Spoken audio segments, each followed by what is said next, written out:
Boa noite a todos, que a paz do Senhor Jesus esteja com todos vocês.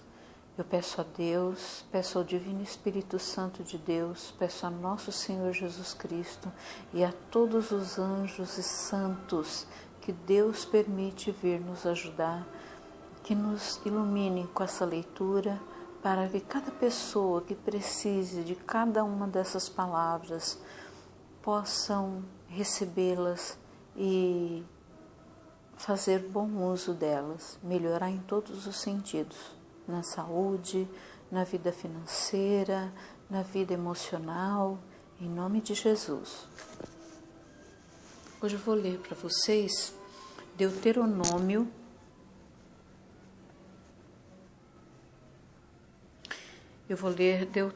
Deuteronômio capítulo 19. Mas antes eu vou falar um pouquinho sobre o ocultismo, que é a manipulação extraordinária.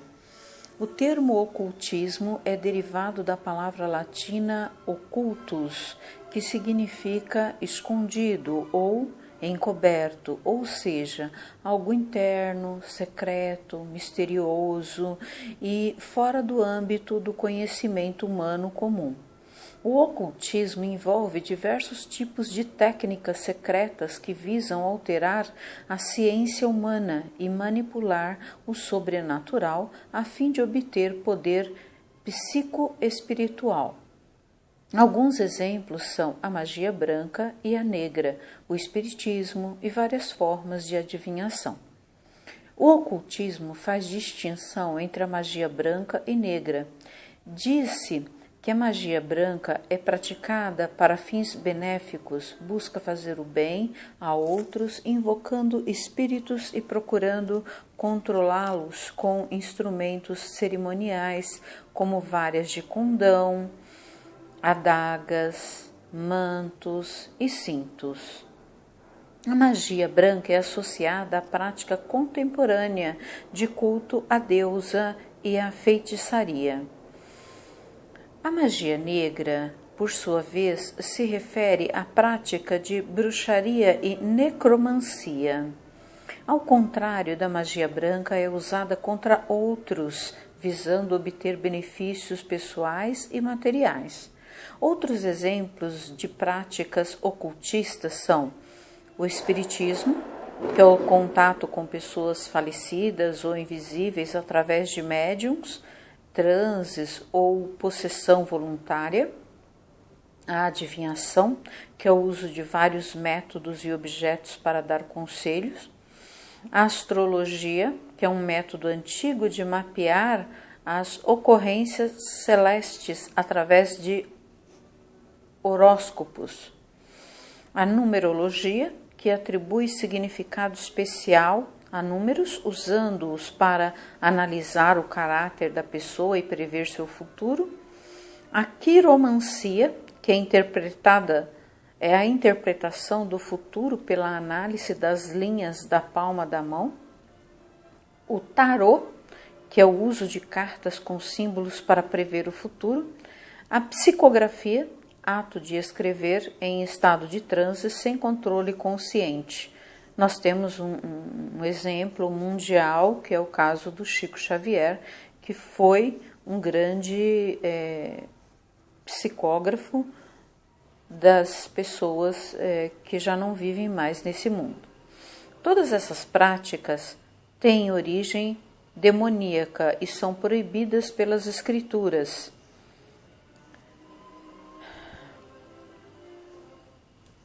Aqui, gente, sobre o ocultismo, eu estou lendo em Deuteronômio, ok? Eu estou lendo sobre o Antigo Testamento. Ou seja, antes de Jesus vir à Terra, nós já tínhamos todas essas práticas.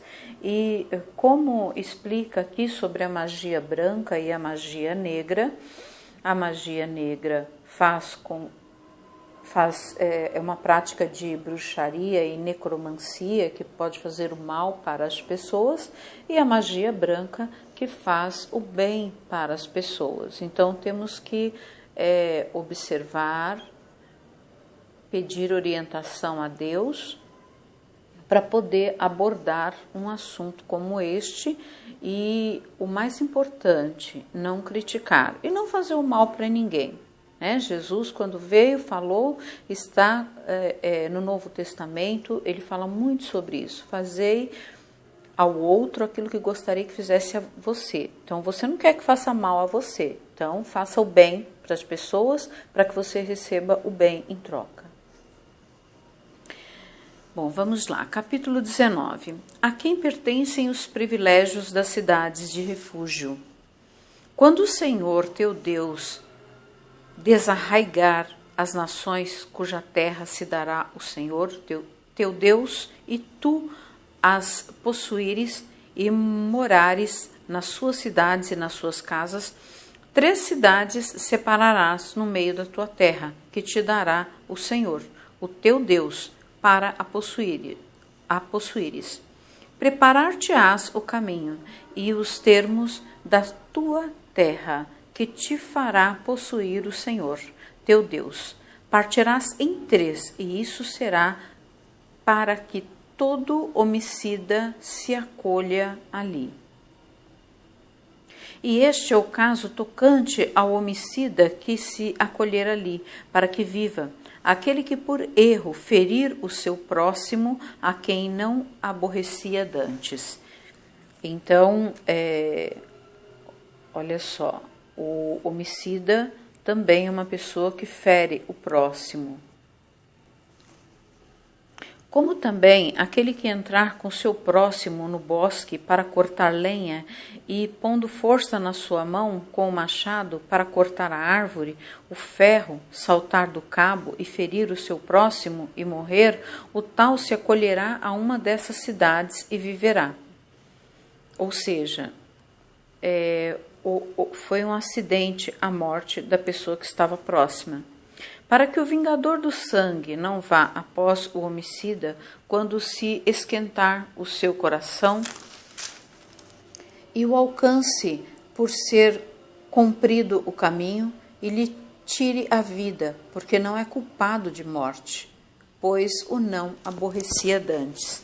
Então, é o que eu acabei de falar, né? Porque não é culpado da morte, porque houve um acidente.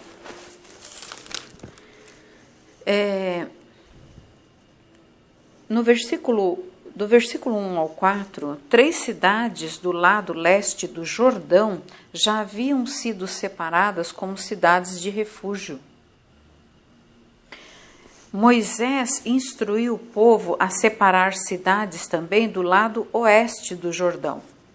Então, houve também outra separação por orientação de Moisés, ao lado oeste do Jordão.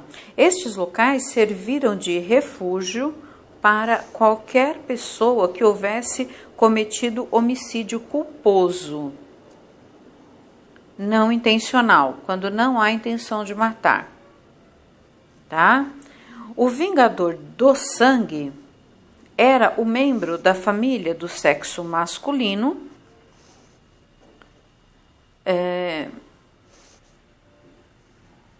mais próximo do falecido. Uma de suas responsabilidades era vingar a morte de um parente. Então, olha só, gente, só para a gente entender. Aqui, quando eu li sobre o ocultismo, a manipulação, a extraordinária, que falou sobre o espiritismo, a adivinhação, a astrologia, a numerologia, a quiromancia, tarô e a psicografia, aqui no versículo 1 ao 4, olha só como eram as coisas antigamente. Mesmo que acontecesse um homicídio culposo, quando não há intenção de matar, né? Quando ele é doloso, até hoje, nas nossas leis, pelo menos aqui no Brasil, homicídio culposo é quando você não tem intenção de matar, e doloso é quando a pessoa tem intenção de matar, ok? E aqui era vingado o sangue daquela pessoa por um membro da família, ou seja, se acontecesse um acidente e alguém morresse, a pessoa o homem daquela família teria que vingar a morte daquela pessoa. Então, isso é muito brutal, percebem? Por isso que a gente tem que ler o Antigo Testamento e raciocinar. Vocês viram que aqui embaixo disse, depois que eu falei para vocês sobre, que eu estava falando sobre os exemplos de práticas ocultistas, aí aqui embaixo fala sobre que elas têm origem demoníacas e são proibidas pelas escrituras. Tá, mas ao mesmo tempo lá em cima falou sobre magia branca e magia negra. E explicou que uma é do bem e a outra é do mal. Então nós temos que refletir sobre... E não sair por aí falando que o fulano que é de tal religião é do demônio, o fulano que é da outra religião é de Deus, o outro já está salvo. Tem que parar com isso, gente. Deus é um só e nós temos que fazer o bem um ao outro. Isso cabe em qualquer religião que se diz do bem, em qualquer igreja que se diz do bem, em qualquer casa de oração, centro espírita que se diz do bem. Ok? Vamos respeitar a todos, para que possamos viver em paz e feliz, né? Portanto, te dou ordem dizendo, 3 cidades desaparecerão. 3 cidades separarás. E se o Senhor, teu Deus, dilatar os termos, como jurou a teus pais, e te der toda a terra que disse daria a teus pais, quando guardares todos esses mandamentos que hoje te ordeno para fazê-los, amando ao Senhor teu Deus e andando nos seus caminhos todos os dias, então acrescentarás outras 3 cidades além destas 3. Para que o sangue inocente se não derrame no meio da tua terra, que o Senhor teu Deus te dá por herança, e haja sangue sobre ti.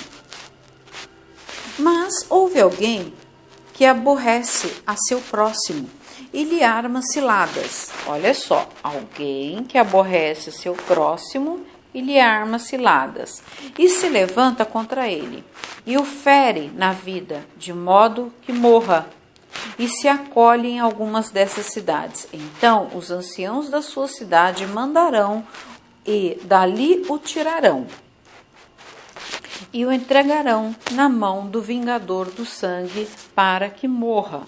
Olha, gente, é brutal isso daqui.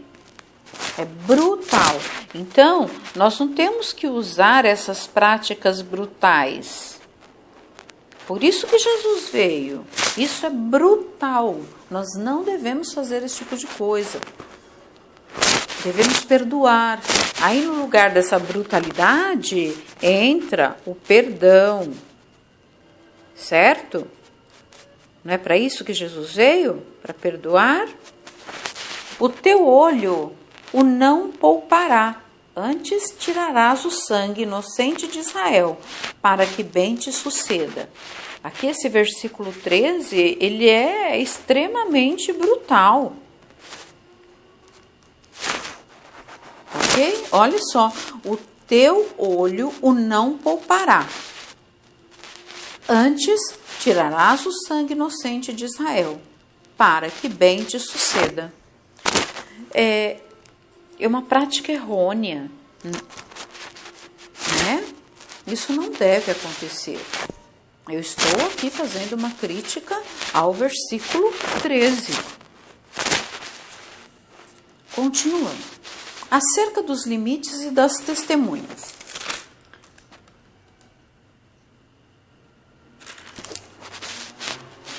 Não mudes o marco do teu próximo, que colocaram os antigos na tua herança. Essa coisa de herança é uma confusão danada.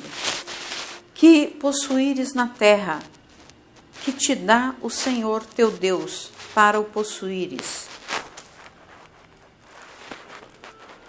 Então, o que Deus nos dá, nós temos que trabalhar para conquistar as nossas coisas. Mas o que Deus nos der, É herança, é Deus que está nos dando, nos ajudando a conquistar. Então, é nosso. Uma só testemunha contra, e ninguém se levantará por qualquer iniquidade ou por qualquer pecado, seja qual for o pecado que pecasse. Pela boca de 2 ou 3 testemunhas se estabelecerá o negócio. Então, antigamente, como eles não tinham como documentar as coisas, então eles chamavam 2 ou 3 testemunhas e o negócio estava estabelecido, ok? Ao contrário de hoje, a minha mãezinha, que já faleceu, ela já dizia: filha, tudo tem que ser preto no branco. Ela era analfabeta, mas muito inteligente. Ela faleceu, tem 22 anos. Ela falava: filha, tudo tem que ser preto no branco, ou seja, tudo tem que ser documentado. Aquilo que é documentado, sacramentado, registrado, é um documento válido, ok? Quando se levantar testemunha falsa contra alguém para testificar contra ele acerca de transgressão, então aqueles 2 homens que tiverem a demanda se apresentarão perante o Senhor, diante dos sacerdotes e dos juízes que houver naqueles dias. Ou seja, aquelas testemunhas que haviam testemunhado ali aquela herança, quando aparecer, se aparecer alguém para testificar, para questionar, né? Então aquelas testemunhas vão lá para prestar o depoimento, porque elas estavam junto ali. Mas isso, gente, é antes de Cristo, é em Deuteronômio, é lá atrás. Há 2000 anos atrás era assim. Hoje não é mais. E os juízes bem inquirirão, e eis que, sendo a testemunha falsa testemunha, que testificou falsidade contra seu irmão, far-lhe-eis como cuidou fazer a seu irmão, e assim tirarás o mal do meio de ti, para que os que ficarem o ouçam e tenham e temam, e nunca mais tornem a fazer tal mal no meio de ti. O teu olho não poupará. Vida por vida, olho por olho, dente por dente, não mão por mão, pé por pé. Versículo 21, Jesus, ele questionou muito isso aqui, gente. Ele falava muito sobre esse versículo, porque Deuteronômio, ele é ainda da Torá. Era como que eu posso dizer? Eram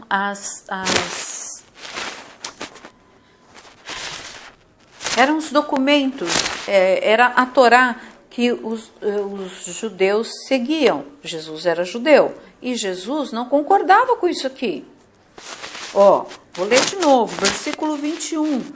O teu olho não poupará, vida por vida, olho por olho, dente por dente, mão por mão, pé por pé. Gente, Jesus, ele questionou muito e falou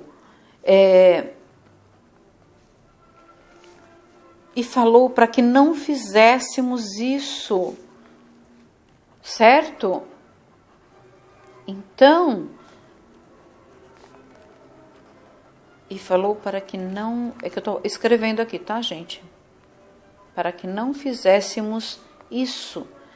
Então, Jesus era contra isso e realmente não podemos levar isso adiante. Vou ler de novo, gente. Isto é errado. O teu olho não poupará, vida por vida, olho por olho, dente por dente, mão por mão, pé por pé.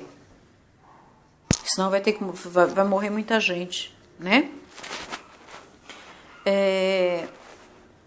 No versículo 21, a lei de retribuição, ela não correspondia a uma permissão para executar vingança.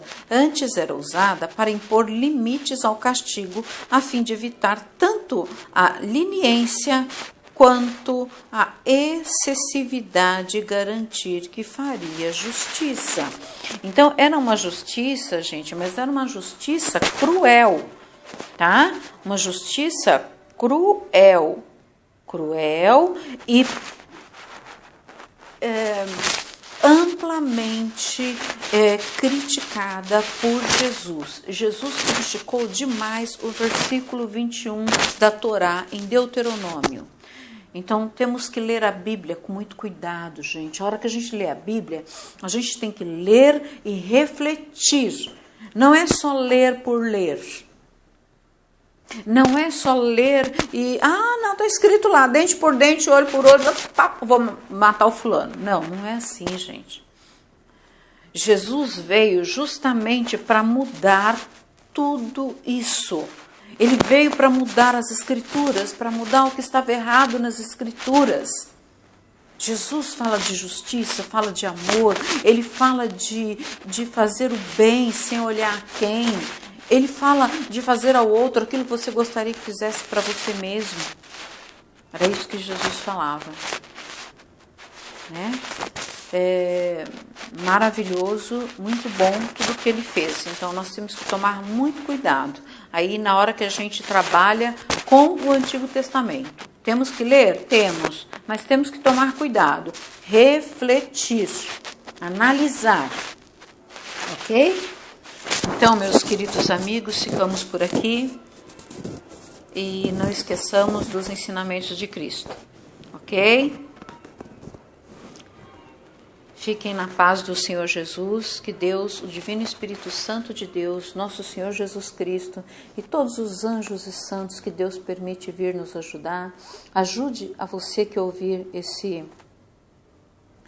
essa leitura, para que você fique curado, para que você fique bem, para que você resolva os seus problemas financeiros, problemas espirituais, problemas emocionais, para que você tenha paz na sua casa, na sua família, no seu trabalho, que você que está preso, que você tenha uma